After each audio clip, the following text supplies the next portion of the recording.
Welcome to Get Your FRQ On. This question is from 2022. It is question 5, and it is not calculator active.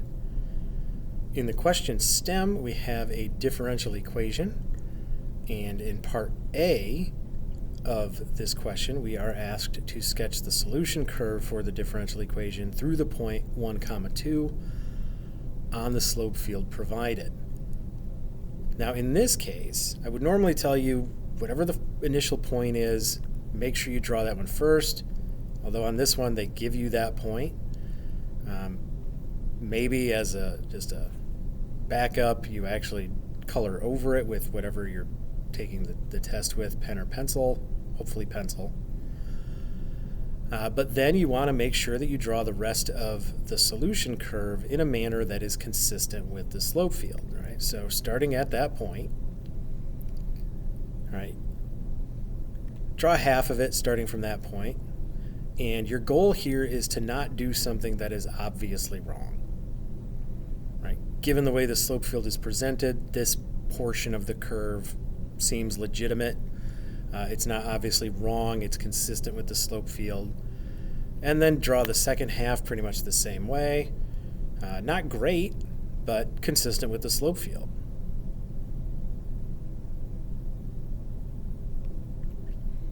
In part B of the question, we are asked to find an equation for the tangent line at the point 1, 2, and then use that equation to approximate f of 0.8. Well, we have an x-coordinate, we have a y-coordinate, we have a formula for finding the slope at a given point, dy dx. We just need to evaluate our dy dx at the specific point, 1, 2. So dy dx at the point 1, 2 is 1/2 times the sine of pi halves times the square root of 9, which eventually simplifies to 3/2. So now we have an x-coordinate, a y-coordinate, and a slope. So the equation for our tangent line is y minus 2 equals 3/2 of x minus 1. You can write that in a variety of different forms.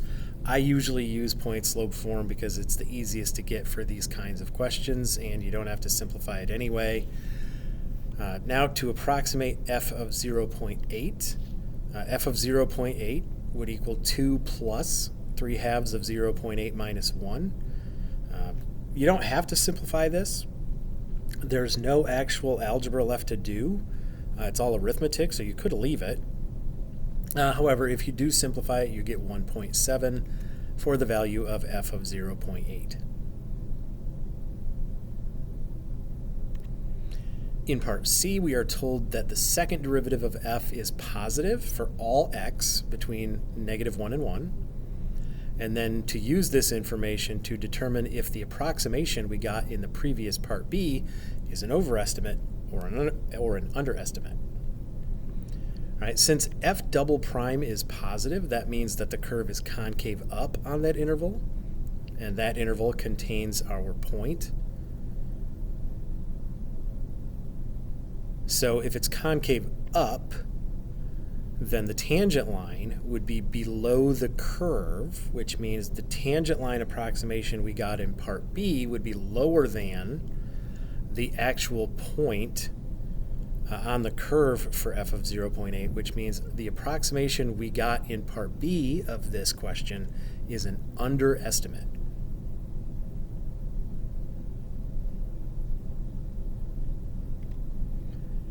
In part D, we are asked to use separation of variables to find the function y equals f of x using the initial condition that f of 1 is equal to 2. So using our differential equation, dy dx equals 1/2 sine pi over 2x times the square root of y plus 7, separating the variables, we get dy over the square root of y plus 7 equals 1/2 the sine of pi over 2x, and then we integrate both sides.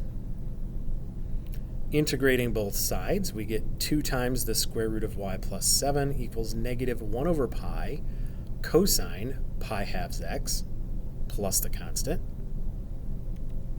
Using the initial condition where x is 1 and f of 1 is equal to 2, substituting those values into our current equation, we can determine that c is equal to 6. Rewriting, we get 2 times the square root of y plus 7 equals negative 1 over pi times the cosine of pi halves times x plus 6. And when you get a question like this, you do want to solve it all the way for y. You don't want 2 times the square root of y plus 7 as your answer. They want it solved for y. So divide everything by 2. So now I have negative 1 over 2 pi times the cosine of pi over x plus 3. 6 divided by 2 is 3. Square both sides and then subtract 7. All right. This expression right here is sufficient. It is correct. You don't have to try to simplify that. You don't need to try to square that binomial. Why on earth would you do that? That would be okay. It is the correct answer. It is solved for y, and so that should be sufficient to earn the points.